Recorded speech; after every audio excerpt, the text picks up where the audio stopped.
And joining me right now here on the Mark Moses Show podcast, as I'm doing this from home right now, got to work around this guy's busy schedule. Does a great job covering the Gators for Hightop Sports. He is my good friend, David Soderquist. Yes, we have a game to talk about, but there might be more pressing issues long-term talking Florida Gator football. David, how you doing today, buddy? Besides football, I'm doing pretty great. I mean, just about every Discord or every chat room I've been in or every DM I've looked at, they're not even talking about Florida versus Miami this weekend. It's all about Billy Napier. What's his job look like? What's the status? Who are we going after? It's just all sorts of questions I keep getting asked this week. And Mark, it's kind of crazy because like you started off like 2 or 3 weeks ago. You're pumped. You're excited about the team. The roster's looking great. And we've got all the pieces in line. It's Napier's fourth year. He finished the season 8-5 with a good showing. So you're riding the momentum of that. And then all of a sudden, week one starts 55-0. You're thinking, okay, LIU, maybe they just weren't up for that game.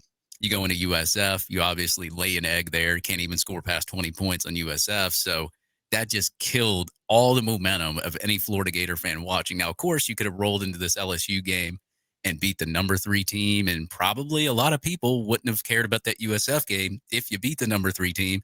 And then this weekend you beat Miami. Nobody's really going to care about that. But instead, you're sitting here at 1-2, looking at 1-3 coming into Saturday. If I would have told you going into the season, and we previewed this season for like 8 straight months, we did. If I would have told you the 2 games that counted, South Florida and LSU, the offense would only score 2 touchdowns and the defense would only give up 2 touchdowns, what would you have said to me, David? I'm crazy? I mean, come on, man. What would you have said? Yeah, I would have probably thought you were crazy. Of course, now you've had, 2 or 3 touchdowns this year called back because of penalties. So that doesn't even add into what you could have possibly had against these teams. But I really don't even think it matters because you look at Florida's offense since Billy Napier's been here, they've usually averaged into the 20s, mid-20s, maybe upper 20s. So the offense wasn't good, but it wasn't terribly bad like Jim McElwain-esque. Now you look at the offense and like I go by teamrankings.net and .com because they only count FBS opponent stats. They don't count FCS or anything outside of that. You're only averaging 13 points per game against FBS opponents in this week 2. And you're already against those FBS opponents, you're 0-2. So it's like, you look at this roster and you look at all the talent at receiver, the talent at quarterback, all the defense coming back, defensive line, offensive line coming back, the guys you got at corner, safety, like all the stars aligned for Billy Napier this year. And for some reason, now everything has just completely digressed and nothing looks like it did the year before or even the year before that. There's many questions I can ask, but I will go with this then. Do you feel like in your gut, do you think Napier survives this weekend, the next couple weeks? What is your gut telling you right now when you look at this situation? I mean, unless some miracle happens between now and Saturday, I don't see Napier even surviving the whole year based on the way that the team has played. You look at DJ Lagway's mannerisms, of course, at the LSU game, and, he throws those 2 picks. He gets his 3rd one. You look at the sideline, you look at Billy Napier talking to him. He looks very discouraged, doesn't even really pay attention to him. I think he uttered the F word at one point on the cast, I think that I caught. It's just from an overall team aspect, the defense is playing pretty well, right? But the offense has just not seemed to find a rhythm. They're not clicking. Guys are running routes. They're not getting open.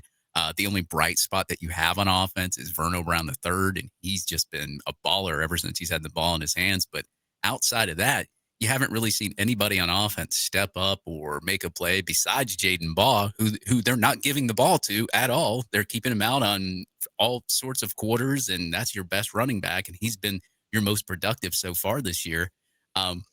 I just don't see it, man. If this game plan keeps playing like it is, and look, Billy Napier does not even sit DJ Lagway for maybe even a series and bring in Trammell maybe to get his head right, that sort of stuff. If this trend just keeps going, I don't even see Napier making it out of he might make it out of Miami, but he ain't going to make it far after that. So did last November even happen, or did we dream that, where they beat LSU, Ole Miss, and Florida State? Did that happen, or what's up, man? Yeah, it's so weird. I was talking to a couple of my media buddies, and I said, "Look, Lagway doesn't look the same. Like he looks very different from last year. I mean, last year, passes were very accurate. He wasn't throwing in double and triple coverage.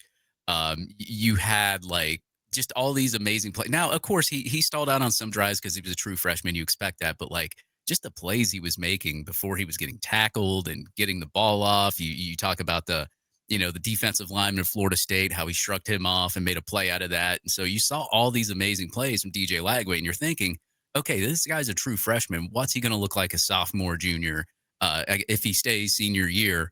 And you're just not seeing the same DJ Lagway. He looks a lot slower. Of course, he gained 10 pounds during the offseason. Everybody, says that could have probably slowed him down. And I've known wide receivers that have gained 10, 15, 20 pounds in the offseason, and they don't lose a beat. Personally, I think that calf injury before the season, I think that's still lingering a little bit, and that's probably slowed him down a little bit.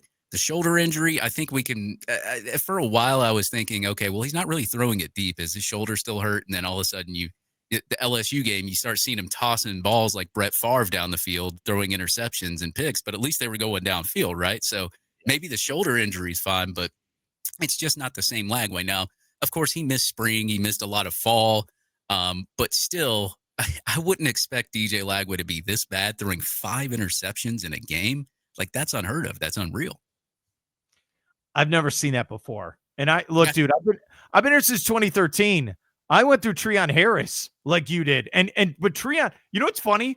That type of game, Treon probably would have just started running around and the Gators would have beaten LSU. I am not sold on LSU after a real smart football team would have beaten LSU. And I think, is that what aggravates you as a Gator fan, a guy that covers the team with that loss?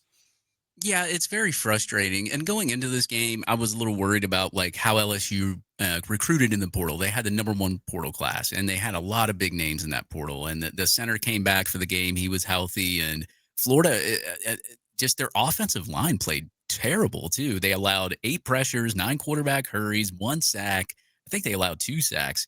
But it just looked so night and day different from last year and from what I've seen. And you go on the internet, you read the tea leaves, and I think Shannon Snell had posted something on Twitter about like the locker room being divided. And look, Shannon Snell's not one of those types of guys that's going to go on the internet and just post something for clout. He's not that type of guy.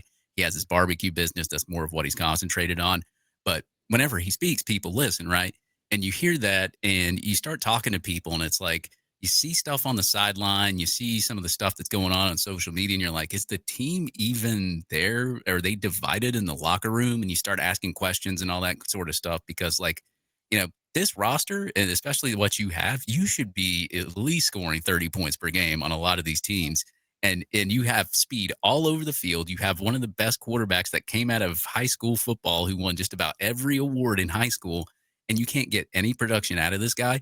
And look, as I said, Billy Napier has averaged 25 to 28 points per game in his whole tenure, and he can't even get into the 20s. There's something wrong here. Look, and back to Lagway, injured in spring practice, injured most of fall camp. Look, if he's not healthy, he's not healthy. You know what I mean? I got to make sure he's good long-term for the Florida Gators. But, dude, again, 16 bleeping points against South Florida. 16. And they only scored 18 points. And I know. It's a broken record. It really is. Are the Miami fans, are they licking their lips, chomping, waiting to embarrass the Gators this weekend? I think just about every team you could put on our schedule is probably chomping at the bit to embarrass Florida, just based on the fact of how they've performed over the past, I guess, 2 or 3 weeks. I mean, the offensive line's allowing pressures. Your defensive line's not getting any pressure. I think they've only got 2 sacks for the year so far. I mean, just everything that you thought would be just the best thing ever coming out of Billy Napier's offense. You're not even seeing anybody as a bright spot besides Vernell Brown. Miles Graham looked good in the LSU game. He was sort of a bright spot on defense. And then you have Jaden Ball. But outside of that, who's really been making plays for this Florida team? Not hardly anybody. You had some plays, you had some flashes for Aiden Mazzell. They take him out of the game. I don't know why they took him out, because I think Aiden Mazzell is a wide receiver that's very, I guess, underrated or not talked about a lot, and he's making plays, and you take him out of the game. Vernell Brown, obviously, you return ours, but like these teams, especially Miami fans, and if I'm a Miami fan right now, I'm thinking we're winning 50-15 when it comes to Hard Rock. And look, Billy Napier in road games against ranked teams, not a good record. How many did they score last year? 42 at the Swamp? It was something like that to start last year. I mean, yeah. 41. 41. Okay. I'm sorry I was close. All right. It's pretty bad. By the way, I just want to clarify this. I know we're talking Florida Gator football. If you could see behind me, I do have the UCF when they went to the actual NCAA tournament. That is a relic. It'll never happen again. I feel bad saying that. And it is signed by, to impress you, I did an event with them. It's signed by Johnny Dawkins, who's the head coach, who's in the Basketball Hall of Fame. And for you personally, Josh Heupel signed it as well when he was the coach. All right. Dude, I want your thoughts on that. When they missed that field goal by Tennessee against Georgia, I was not shocked. I was like, okay, all right, they're going to blow it in overtime. Is that how you felt when they missed it? Yeah, Tennessee always has that knack for choking in big games. And like, look, that's not me talking crap or anything. It's like, we've seen it. Like you watch Tennessee football, you see it all the time. And I live in Georgia. I called one of my Georgia buddies after that game, and I said, you guys are like the luckiest team ever. Think about the playoff game, or it was against Ohio State. Same thing happened. Like, all they had to do was kick a field goal to beat Georgia. They missed the field goal. Georgia goes to the national championship, wins it. Everybody knew who played TCU was going to win the national championship anyway. And then you look at the Tennessee game, same thing, same scenario happened. But, that guy nailed every single field goal except for the one he needed to win the game. And then he nailed the field goal in overtime, and then Georgia just wound up beating him. 100,000 people are in that stadium, and they all saw that miss. All of them. Look, as a Chicago Bears fan, I completely understand their pain. Don't worry. You think it'll be different, and it's the same thing over and over again. Think about that kicker.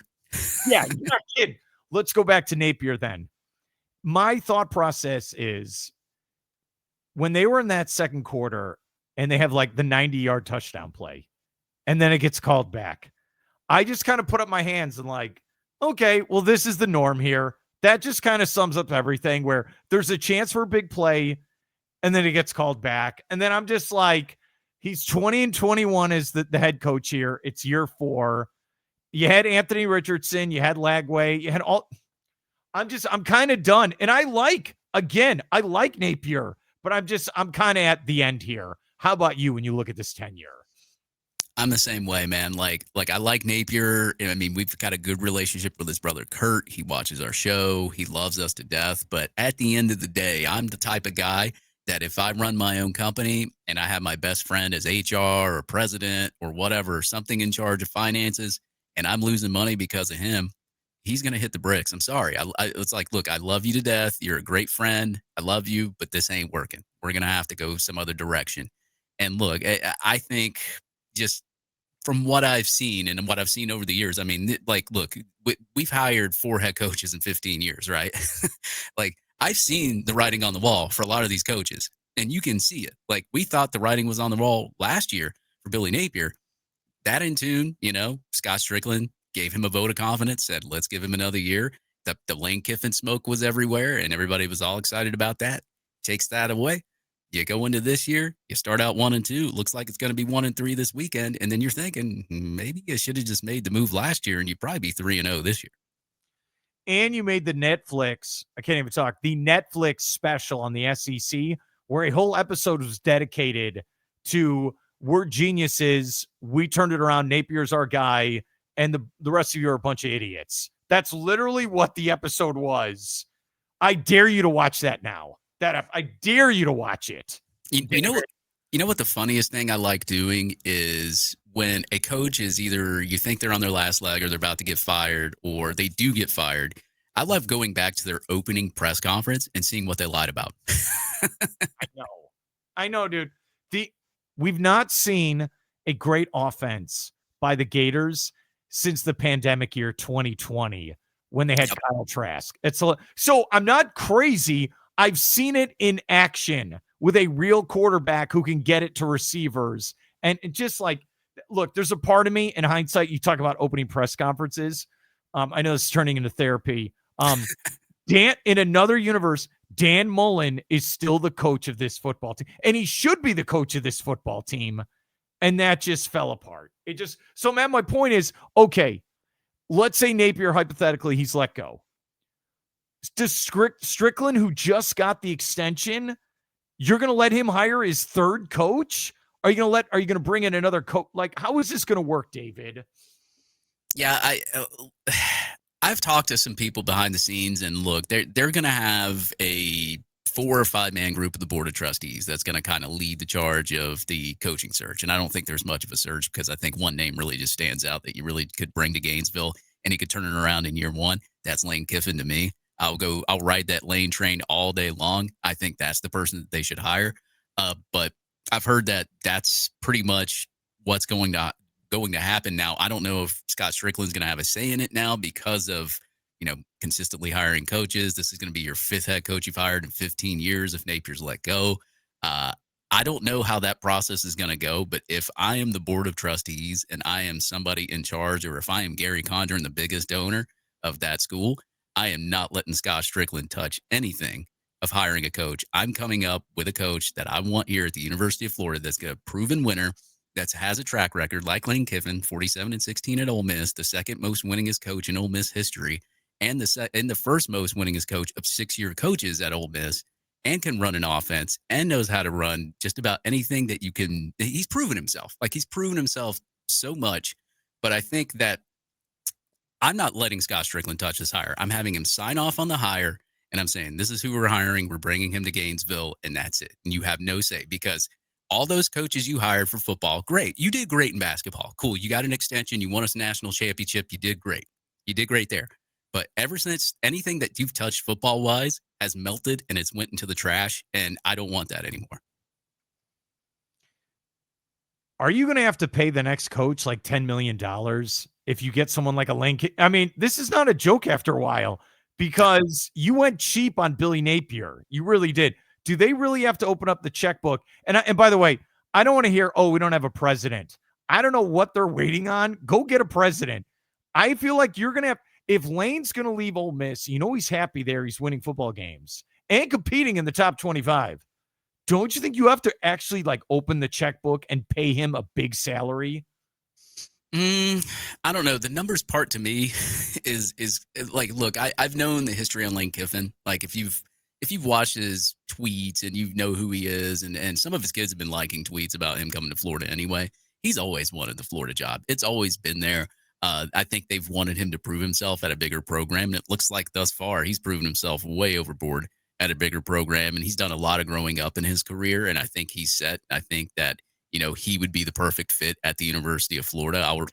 I'll ride the Lane train until the train just crashes, right? But, I don't know if he would want a ton of money just based on the fact that he's always wanted to be here. But I think, how Jimmy Sexton is, and we all know the agents and all that stuff, they're going to get their cut, right?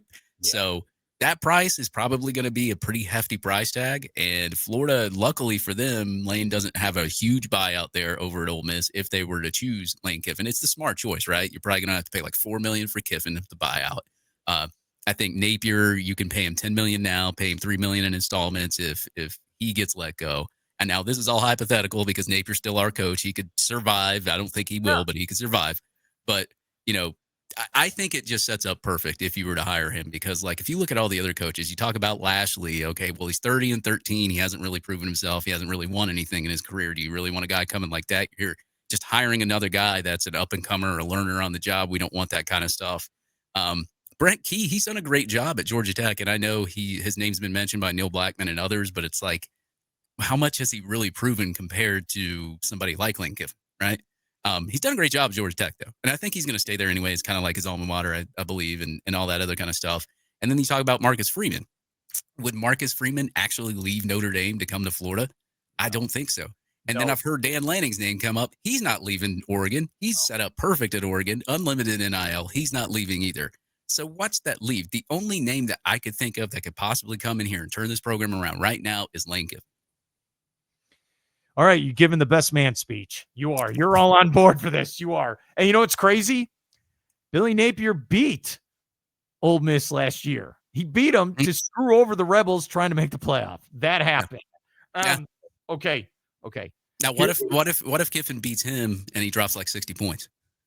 I know it, dude. I am not sure about this game this weekend. There's a part of me, it's like I'm on watch, and I knew you are as well, where they could win. That could be a crazy scenario. They could lose by a field goal. They could lose by 50. And then I've told people Sunday I'm going to have to keep open because who knows what reports I might start getting. Okay. And I told you this off air. We thought this was going to happen after the A&M game last year. Yep. We did. And we got reports. And then Strickland's like, no, we're staying with this guy. Okay. And then they beat UCF and then they played better football. They do. All right. What can we check out with Hightop Sports for the latest on the Gators going into the Miami game? Yeah, we're supposed to have on Alex Dodo from Locked On Miami. He's going to come on and he's going to talk about Miami. We're going to do Miami, Florida. I'm not predicting Florida to win this football game, considering how they've been playing, but we'll have him on and he'll be able to discuss who to watch for and all that other kind of stuff. And we're going to be doing, of course, the voicemails that you guys have sent in. Those will be probably entertaining, considering what's been going on here at Florida. How do we do that? I want to send a voicemail. How do we do this? I post the number every week. Every Wednesday on my X at Hightop Dave. So if you want to call in, I post the number there. I don't know the number off my head, so just look out for me on Wednesday. I'm going to post it at some point and tell everybody to bring in their voicemails and all that. We've had a few call in during the week. I haven't even listened to them yet. I haven't vetted them, so I got to listen to them first because some of them are kind of wild. Yeah, some of them are not YouTube appropriate, so I have to go through them. But other than that, you can find me at Hightop Dave on X. Of course, I'll be posting the number there on Wednesday. And then you can also follow us at hightopsport.com. That's without the S. You can go to the shop too. We got plenty of merchandise there. We've just dropped a few more merch there that hopefully some people will like, because it's Florida Gator related, not Billy Napier related, because he may not be here for much longer. That'll be on clearance. Yeah. And hey, Alex Dono is a great friend of mine. Mm-hmm. He does a great job, Miami, just recruiting. He does the Miami post-game show on the radio network as well. So he's, again, great guy. You're going to love having him on. Just like this guy, David, my man, thank you so much for your help. And hopefully I don't have to get you on Sunday morning. And it's just a normal win. Thanks for your help and have a great night. All right, man. All right. You too, Mark. Appreciate it, man.